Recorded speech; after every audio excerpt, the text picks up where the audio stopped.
Good morning class. आज हम लोग क्लास 12 के बिजनेस स्टडी में कुछ नए टॉपिक को लेकर आए हैं, लेकिन ये जो टॉपिक्स है वो पुराने टॉपिक से को रिलेट करके बनाया गया है। यानी कि पुराने टॉपिक्स में हम लोगों ने कुछ फंक्शंस ऑफ मैनेजमेंट पढ़ रखे हैं और कोऑर्डिनेशंस के बारे में भी पढ़ रखे हैं। आज हम इन दोनों को एक साथ रिलेशन इस्टेब्लिश करके पढ़ेंगे। इस टॉपिक का जो नाम है, जिसको हम लोग कह सकते हैं, coordinations is the essence of management.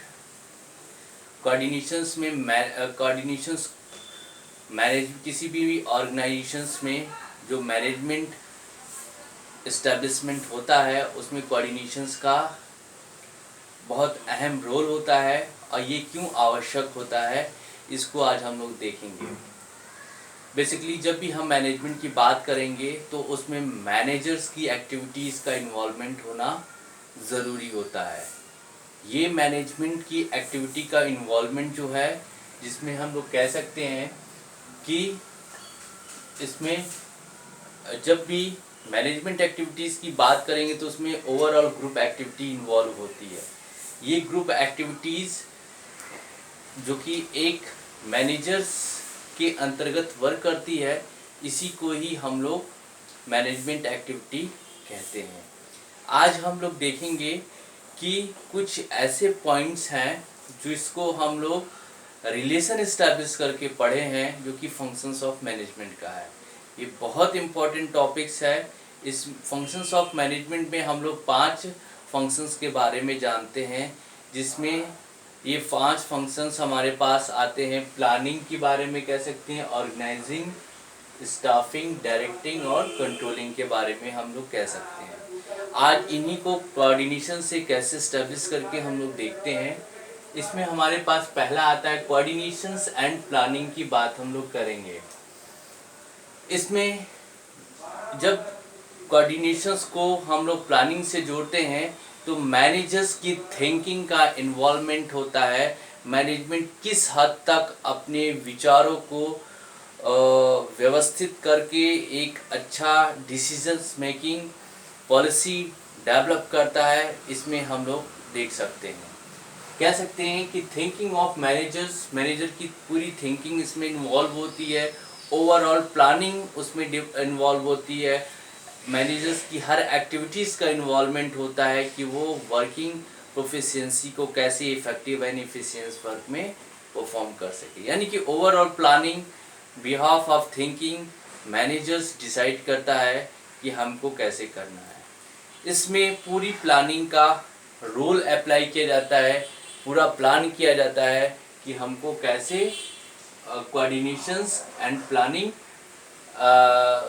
को इस्टेब्लिश करना है। सेकंड आता है कोऑर्डिनेशंस एंड ऑर्गेनाइजिंग। ऑर्गेनाइजिंग जो होता है फंक्शंस ऑफ मैनेजमेंट का सेकंड पार्ट होता है। जब हम लोग प्लानिंग कर लेते हैं तो हमको ऑर्गेनाइज करने की ज़रूरत पड़ती है इस प्लानिंग को। और इसमें जब भी कोऑर्डिनेशंस का इन्वॉल्वमेंट होता है तो इसमें हम लोग देखते हैं क्या है, the managers has to be make the efforts to establish the coordinations amongst the various department। कैसे अलग जब हम ऑर्गेनाइज करते हैं तो हम अपने प्लानिंग को अलग अलग डिपार्टमेंटल वाइज ऑर्गेनाइज करते हैं। इसका एफर्ट्स हम लोग देते हैं, यानी कि हम ऑर्गेनाइज करते हैं वेरियस डिपार्टमेंट में। जब हमारा डिपार्टमेंटलाइजेशंस हो जाता है तो उसको हर एवरी डिपार्टमेंट एक दूसरे डिपार्टमेंट को कोऑर्डिनेट करता है। इस एफर्ट्स को मैनेजर्स एक इफेक्टिव एंड एफिशिएंट वे में कराता है।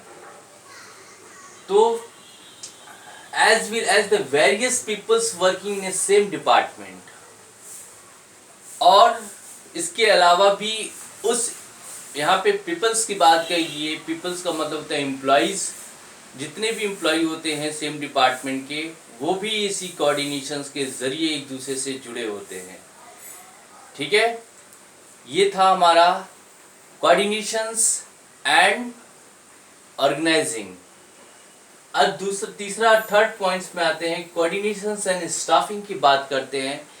जब भी स्टाफिंग की बात आती है किसी भी बड़े ऑर्गेनाइजेशंस में या कंपनीज में, हम लोग एम्प्लॉयज़ को हायर करते हैं, एम्प्लॉयज़ का रिक्रूटमेंट सिलेक्शंस करते हैं।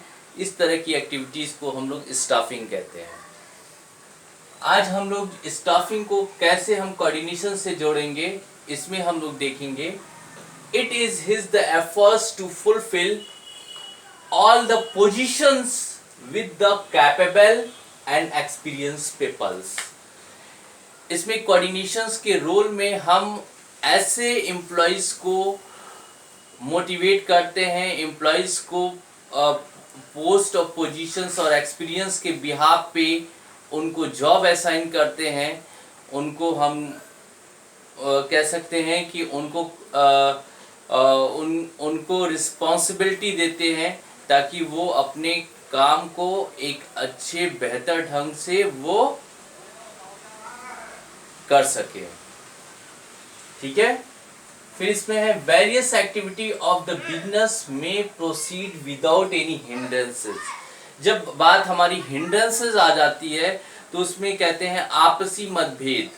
हम लोग देखते क्या है कि एम्प्लॉइयों के बीच में आपसी मतभेद होता है कि कौन कितना काम कर रहा है, मैं ज़्यादा कर रहा हूँ मुझे कम पैसे मिल रहा है, वो ज़्यादा कर रहे हैं उनको बहुत ज़्यादा पैसे मिल रहा है, वो कम कर रहे हैं उनको ज़्यादा पैसे मिल रहा है, मैं बहुत ज़्यादा कर रहा हूँ मुझे कम पैसे मिल रहा है, या मेरा काम बहुत ज़्यादा है उनका काम बहुत कम है। इस तरह की कई हिंड्रेंसेस किसी भी ऑर्गेनाइजेशन या एम्प्लॉयज़ में आता है, जिसके बिहाफ पे हम कह सकते हैं कि ये इस तरह के जो हिंड्रेंसेस होते हैं इनको कौन दूर करता है? जो एक्सपीरियंस पीपल्स होते हैं, जो कैपेबल पीपल्स होते हैं, people in the sense of employees, वो इस तरह के वर्क को पॉसिबल बनाते हैं with the help of coordinations.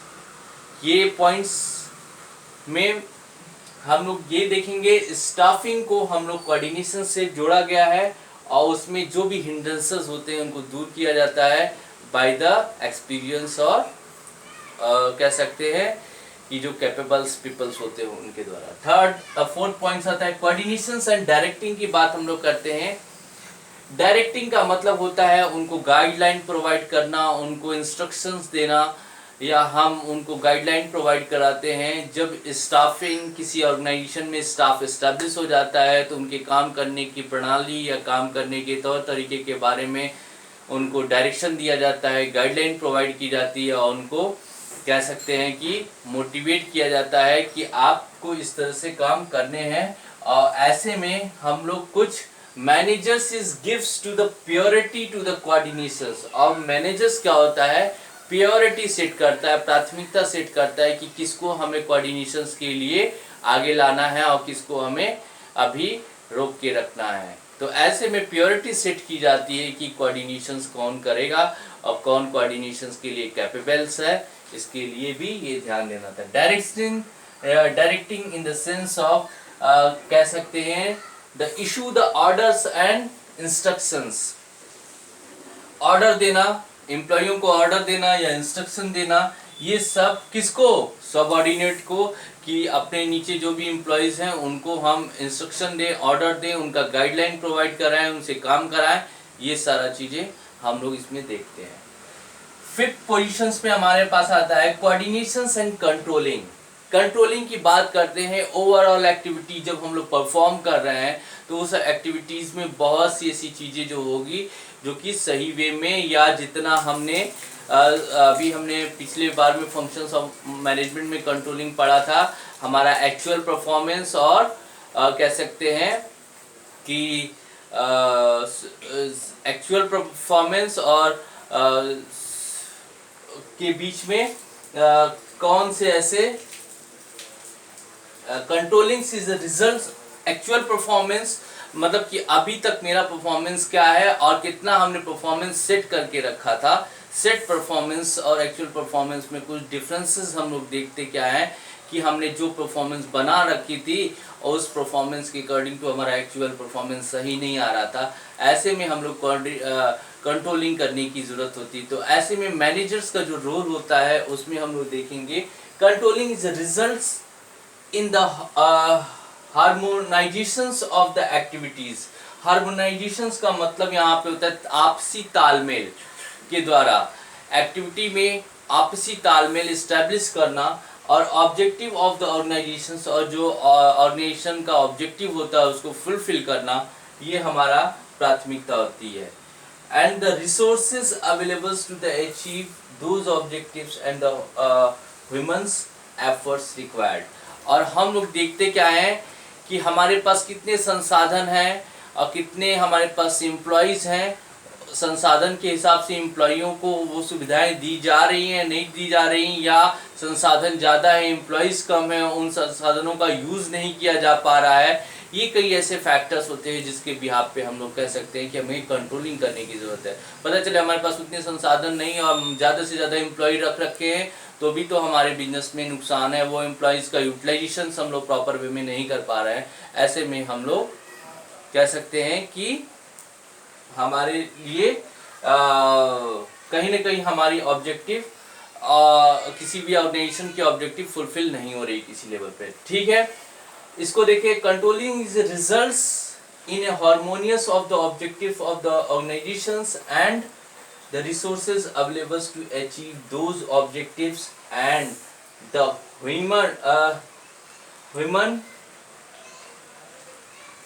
Human efforts required. तो उसमें एम्प्लॉयज़ का कितना एफर्ट्स उसमें दिया जा रहा है, ये हमारे रिसोर्सेज के अकॉर्डिंग टू हम इसको जज करते हैं। ये था पूरा, बहुत इम्पोर्टेंट टॉपिक्स है, बहुत ध्यान से पढ़िएगा। और इस टॉपिक में आपको बहुत से ऐसे क्वेश्चंस जो कि आपको बोर्ड में पूछे जा सकते हैं, आपको आसानी से मिल जाएंगे और आप इसको बहुत ध्यान से पढ़िएगा। इसमें अगर कोई ऐसी टॉपिक्स है जिसके बारे में आपको कोई डाउट है तो उसको हम क्लियर कर देते हैं। एक डाउट इसमें आपको जो हमने कंट्रोलिंग के बारे में जो हम लोग फंक्शन ऑफ मैनेजमेंट में पढ़े थे, वो सेट परफॉर्मेंस और एक्चुअल परफॉर्मेंस, दो तरीके की परफॉर्मेंस होती है, उसको हम लोग डिस्क्राइब करते हैं।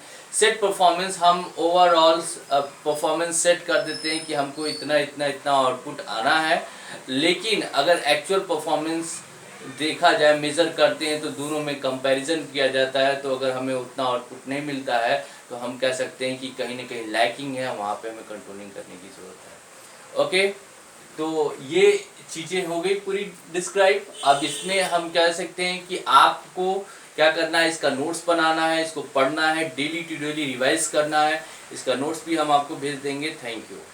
और इसमें अगर आपको किसी भी तरह की दिक्कत होती है तो आप पूछ सकते हैं। Thank you.